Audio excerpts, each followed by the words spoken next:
दोस्तों एक बार फिर से हम आपके लिए JPSC civil service 2026 apply online form fill up process की अपडेट लेके आ चुके हैं। किस तरह से आप JPSC Jharkhand combined civil service examination के 103 खाली पदों के लिए अपने फॉर्म अप्लाई कर सकते हो। स्टेप बाय स्टेप कंप्लीट जानकारी आपको इस वीडियो में दी जाएगी। लास्ट डेट की अपडेट है, अंतिम मौका है, केवल 3 ही दिन शेष रह गए हैं। 20 फरवरी 2026 तक आप अपना फॉर्म अप्लाई कर सकते हो। डेट बढ़ने के बाद में एक और मौका है आपके पास फॉर्म अप्लाई करने का। अब यहाँ पर अंतिम मौका है, केवल 3 ही दिन शेष है। 20 फरवरी शाम 5 बजे तक आप अपना फॉर्म अप्लाई कर सकते हो। फॉर्म अप्लाई करते समय अगर आपके सामने कोई भी टेक्निकल प्रॉब्लम आ रही है तो उसका हल भी आपको इस वीडियो में मिल जाएगा। डेट बढ़ने के बाद फॉर्म भरते समय आपको कोई भी ऐसी गलती या फिर मिस्टेक नहीं करनी होगी जिसको करने से आपका एप्लीकेशन फॉर्म भी रिजेक्ट हो सकता है। आवेदन करते समय किस प्रकार से आप अपना वन टाइम रजिस्ट्रेशन करोगे, किस तरह से आपको अपनी डिटेल फिल करनी होगी, क्वालिफिकेशन डिटेल कैसे दोगे, कैसे पर्सनल इंफॉर्मेशन फिल करोगे, किस तरह से आपको डॉक्यूमेंट, सिग्नेचर और फोटोग्राफ कितने केबी में अपलोड करने होंगे, फीस पेमेंट करते हुए रजिस्ट्रेशन से लेकर प्रिंट तक आपको किस प्रकार से अपना फॉर्म अप्लाई कर लेना होगा। पूरी जानकारी के लिए आपको ये वीडियो शुरू से लेकर एंड तक बिना स्किप किए हुए देखनी होगी। इस वीडियो को पूरा देखने पर ही आपके सभी सवाल और डाउट क्लियर होंगे। तो चलिए दोस्तों, बिना कोई वक्त कमाए शुरू करते हैं JPSC Jharkhand civil service apply online की पूरी जानकारी। फॉर्म भरने से पहले आपको सबसे पहले हमारी वेबसाइट आईएनडी सरकारी नौकरी के इस पेज पर विजिट करना होगा, जिसका लिंक आपको नीचे description plus first comment box में मिल जाएगा। और हमारे इस पेज पर विजिट करके आप यहां से जेपीएससी झारखंड सिविल सर्विस का फॉर्म अप्लाई कर सकते हो। झारखंड पब्लिक सर्विस कमीशन की ओर से Jharkhand combined civil service examination का नोटिफिकेशन रिलीज कर दिया गया था। इसमें 103 वैकेंसीज निकली हुई थी। लास्ट डेट जो 14 फरवरी थी उसको बढ़ाकर 20 फरवरी कर दिया गया है। अंतिम मौका है, एक और आपके पास यहाँ पर सुनहरा अवसर है। लास्ट डेट की अपडेट है, केवल 3 दिन शेष रह गए हैं। 20 फरवरी को शाम 5 बजे तक आप अपना फॉर्म अप्लाई कर सकते हो। बैचलर डिग्री यानी कि ग्रेजुएशन से आप अप्लाई कर सकते हो। 21 से 35 वर्ष आयु सीमा है। 100 रुपये general OBC WS other state के लिए फीस है। SC/ST झारखंड के लिए 50 रुपये है, जो कि आप ऑनलाइन मोड से पेमेंट कर सकते हो। रिटर्न टेस्ट के आधार पे सिलेक्शन होगा, ऑनलाइन अप्लाई कर सकते हो। jpsc.gov.in इसकी ऑफिशियल वेबसाइट है, जिससे आप फॉर्म अप्लाई कर सकते हो। इंपोर्टेंट लिंक सेक्शन के अंतर्गत date extended notice PDF link पर क्लिक करके आप इसकी डेट चेकआउट कर सकते हो, जो कि यहाँ पर 20 फरवरी तक बढ़ा दी गई है। वो आप चेकआउट कर ले।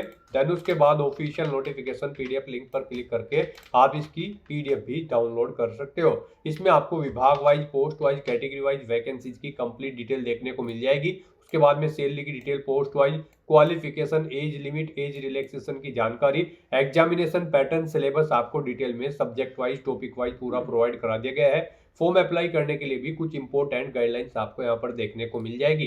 तो आवेदन करने से पहले आपको ये नोटिफिकेशन की पीडीएफ पूरा पढ़ना अनिवार्य है। इसको पूरा पढ़ने से ही आपके सभी सवाल और डाउट क्लियर होंगे। पीडीएफ रीड आउट करने के बाद में आपको अप्लाई ऑनलाइन के इस लिंक पर क्लिक करना होगा, तो आपके सामने ऑनलाइन आवेदन करने का ये ऑफिशियल पोर्टल ओपन हो जाएगा। गाइस यहाँ पर अगर आपने पहले से रजिस्ट्रेशन कर रखा है तो आपको अपना मोबाइल नंबर एंटर करना है। उसके बाद आपको यहाँ पर जनरेट ओटीपी के ऑप्शन पर क्लिक करना है। आपके मोबाइल नंबर पर एक ओटीपी आएगा, वो ओटीपी आपको यहाँ पर एंटर करना है। ये कैप्चा कोड आपको यहाँ पर एंटर करना है और लॉगिन की इस टैब पर क्लिक करते हुए आपको अपने डैशबोर्ड में लॉगिन करके अपना फॉर्म अप्लाई कर लेना है। और अगर आप इस पोर्टल के थ्रू किसी भी भर्ती के लिए फर्स्ट टाइम अप्लाई करने जा रहे हो तो सबसे पहले यहाँ पर आपको अपना रजिस्ट्रेशन करना होगा। उसके लिए आपको यहाँ पर न्यू रजिस्ट्रेशन की टैब दी गई है, आप इस पर क्लिक करें। आपके सामने रजिस्ट्रेशन का फॉर्म ओपन होगा। इसमें आपको अपनी बेसिक इन्फॉर्मेशन प्रोवाइड करते हुए अपना रजिस्ट्रेशन करना है।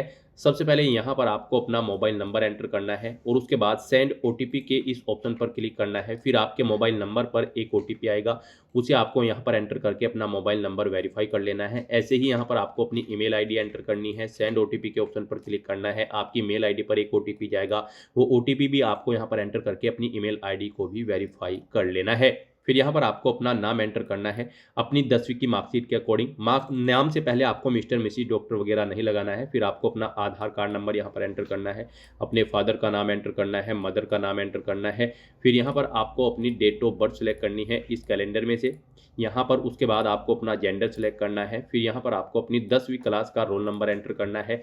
कोई अल्टरनेट मोबाइल नंबर है तो वो यहाँ पर आप एंटर कर दें। उसके बाद आपसे पूछा गया है कि क्या आपने कभी अपना नाम चेंज किया है। अगर किया है तो आप यस करेंगे और चेंज नेम यहाँ पर देंगे, नहीं किया है तो आप नो ऑप्शन सेलेक्ट करेंगे। इस तरह से अपने डिटेल प्रोवाइड करने के बाद गाइज फिर आपको सेव एंड नेक्स्ट के इस ऑप्शन पर क्लिक करना है। फिर यहाँ पर आपने रजिस्ट्रेशन में जो डिटेल प्रोवाइड कराई है उसका पूरा प्रीव्यू आपको शो कर दिया गया है। आपको सभी डिटेल्स केयरफुली चेकआउट कर लेनी है और उसके बाद गाइज आपको यहाँ पर आई एग्री के इस ऑप्शन पर क्लिक करना है। इस तरह से यहाँ पर आपका रजिस्ट्रेशन सक्सेसफुली कंप्लीट हो चुका है। आपको एक OTR नंबर यहाँ पर प्रोवाइड कर दिया गया है। ये OTR नंबर और लॉगिन करने के लिए आपका पासवर्ड आपके रजिस्टर्ड मोबाइल नंबर और ईमेल आईडी पर भी सबमिट कर दी गई हैं। आपको उन्हें केयरफुली नोट डाउन करके रख लेना है फ्यूचर यूज के लिए। और गाइस यहाँ पर अब आपको क्लिक हियर टू लॉगिन के इस टैब पर क्लिक करना है। फिर आपके सामने कुछ इस तरह से इंटरफेस ओपन होगा। अब गाइस यहाँ पर आपको लॉगिन करना है अपना फॉर्म अप्लाई करने के लिए। उसके लिए आपके पास तीन ऑप्शन है। आप मोबाइल नंबर के थ्रू लॉगिन कर सकते हैं या फिर ईमेल आईडी या फिर OTR नंबर का यूज करते हुए आप यहाँ पर लॉगिन कर सकते हैं। यहाँ पर मोबाइल नंबर का यूज करते हुए अगर आप लॉगिन करना चाहते हैं तो उसके लिए आप यहाँ पर अपना मोबाइल नंबर एंटर करेंगे, जनरेट OTP के ऑप्शन पर क्लिक करेंगे। आपके मोबाइल नंबर पर एक OTP आएगा, वो OTP आपको यहाँ पर एंटर करना है।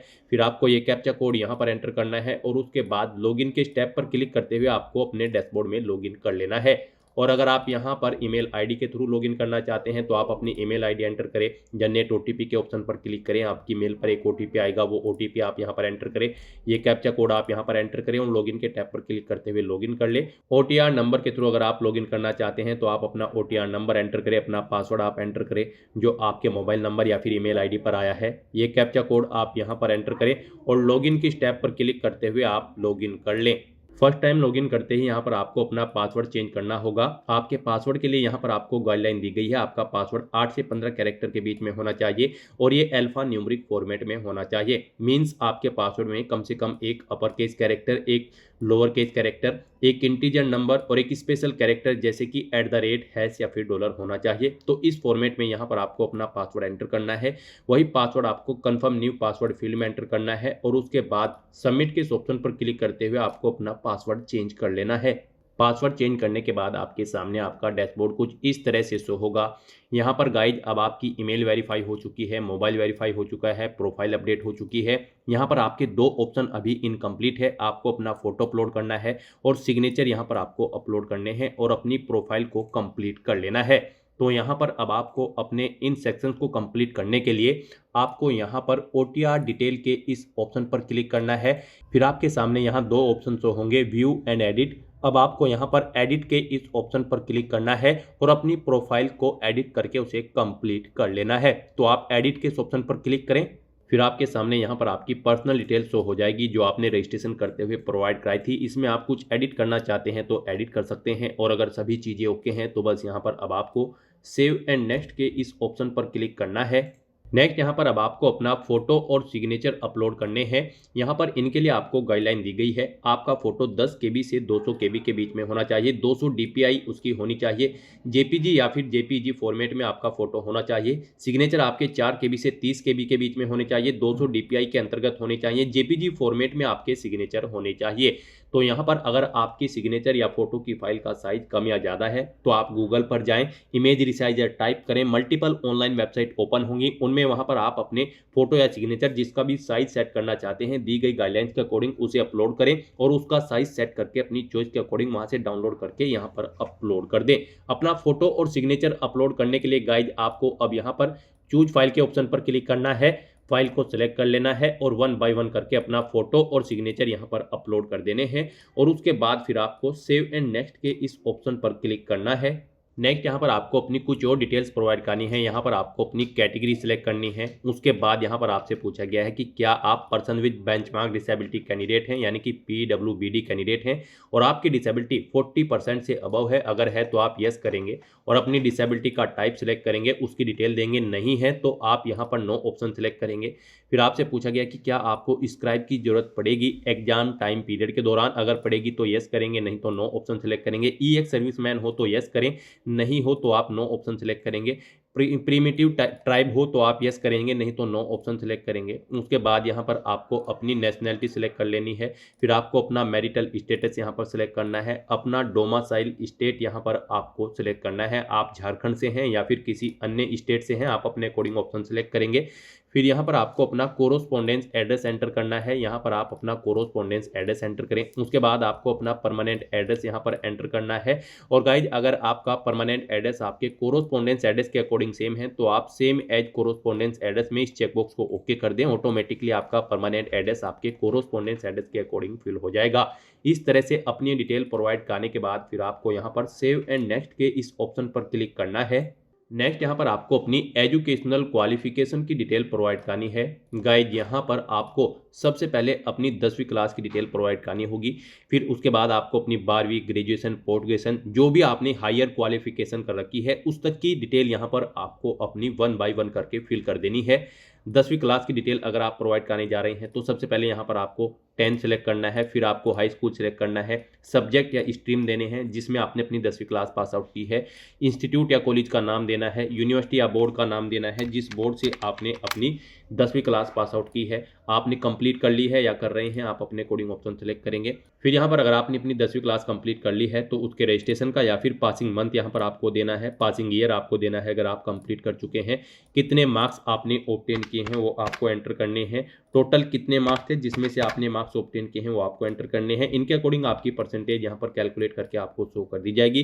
फिर यहाँ पर आपको बताना है आपकी फर्स्ट क्लास थी, सेकंड थी या थर्ड थी। उसके बाद यहाँ पर आपको अपना 10वीं का जो सर्टिफिकेट है उसका नंबर एंटर करना है। और फिर गाइज आपको ऐड के इस ऑप्शन पर क्लिक करते हुए अपनी क्वालिफिकेशन की डिटेल ऐड कर देनी है। इस तरह से आप यहाँ पर 1 बाय 1 करके अपनी 10वीं, 12वीं, ग्रेजुएशन या फिर पोस्ट ग्रेजुएशन सभी की डिटेल सेम ऐसे ही प्रोवाइड कर सकते हैं। यहाँ पर मान लिया आप ग्रेजुएशन की डिटेल प्रोवाइड कर रहे हैं तो ग्रेजुएशन ऑप्शन सेलेक्ट करेंगे। फिर आप बताएंगे किस स्ट्रीम में आपने अपनी ग्रेजुएशन पास आउट की है वो आप सिलेक्ट करें।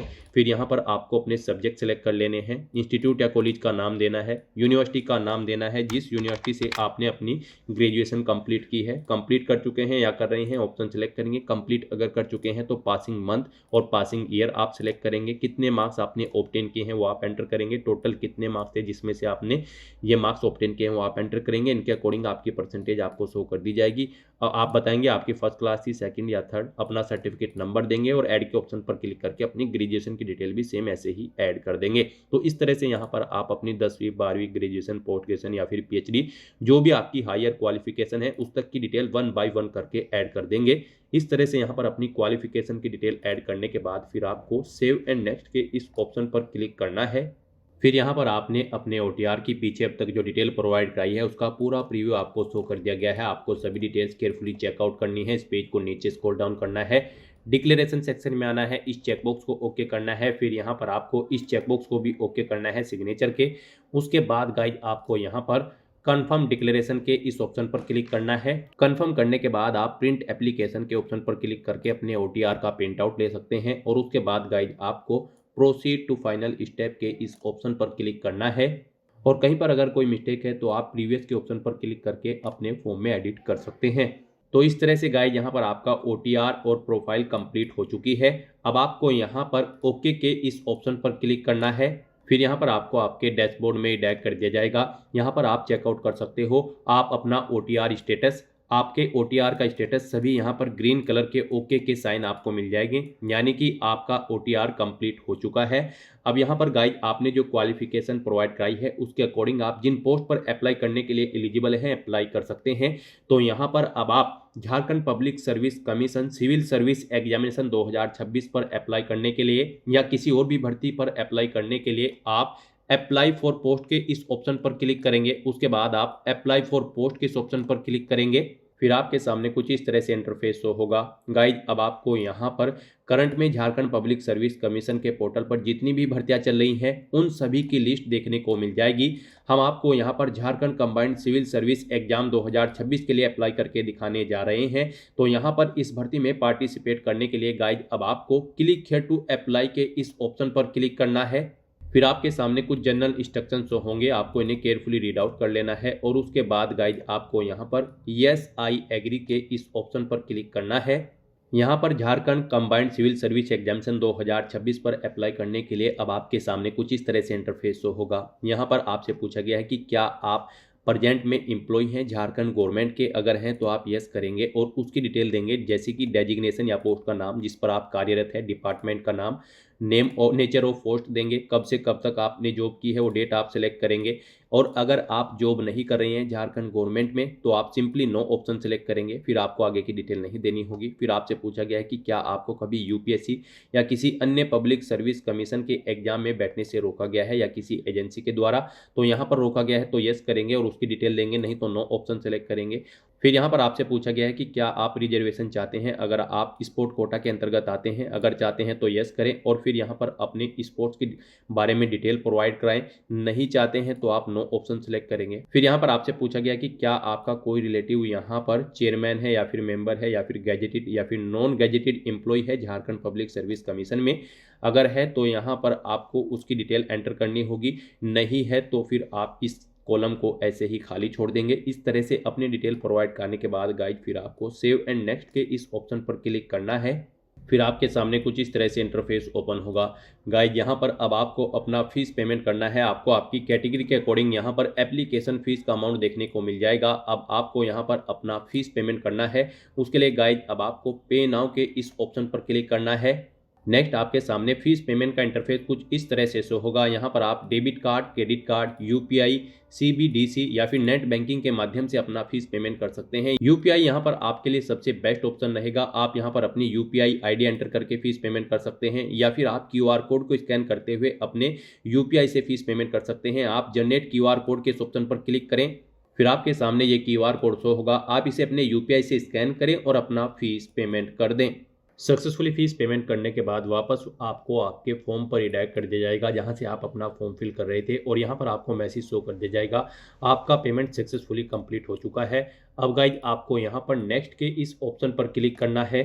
नेक्स्ट यहाँ पर आपको आपके एप्लीकेशन फॉर्म का पूरा प्रीव्यू शो कर दिया गया है। आपको सभी डिटेल्स केयरफुली चेकआउट करनी है। इस पेज को नीचे स्क्रॉल डाउन करना है, डिक्लेरेशन सेक्शन में आना है, इस चेकबॉक्स को ओके करना है। उसके बाद आपको यहाँ पर अपने सिग्नेचर वाले इस चेकबॉक्स को ओके करना है कि आपके सिग्नेचर आप कंफर्म करते हैं। और फिर गाइज आपको यहाँ पर कंफर्म डिक्लेरेशन के इस टैब पर क्लिक करना है। कंफर्म ऑप्शन पर क्लिक करने के बाद आपको पॉपअप पर ओके करना है। फिर यहाँ पर आपके सामने प्रिंट एप्लीकेशन का ऑप्शन शो होगा। आप इस ऑप्शन पर क्लिक करके अपने एप्लीकेशन फॉर्म का एक हार्ड कॉपी प्रिंट आउट ले सकते हैं फ्यूचर यूज के लिए, फ्यूचर रेफरेंस के लिए। और फिर गाइज आपको यहाँ पर प्रोसीड टू फाइनल स्टेप के इस ऑप्शन पर क्लिक करना है। इस तरह से यहाँ पर आपका एप्लीकेशन फॉर्म सक्सेसफुली सबमिट हो जाएगा। आपको यहाँ पर मैसेज शो कर दिया गया है कि सक्सेसफुली आपका फॉर्म सबमिट हो चुका है। गाइज अब आपको ओके करना है और आप यहाँ पर माई एप्लीकेशन के स्टेप पर क्लिक करके भी चेकआउट कर सकते हो कि आपका फॉर्म सक्सेसफुली सबमिट हो चुका है या फिर नहीं। तो दोस्तों ऐसे आप अपना Jharkhand public service commission combined civil service exam के लिए फॉर्म अप्लाई कर सकते हो बिना कोई मिस्टेक किए हुए। आज की इस वीडियो में बस इतना ही। आई होप ये वीडियो आपको पसंद आई होगी। अगर पसंद आई हो तो इसे लाइक और शेयर करें। चैनल पर नए हो तो इसे सब्सक्राइब कर लें। Thanks for watching.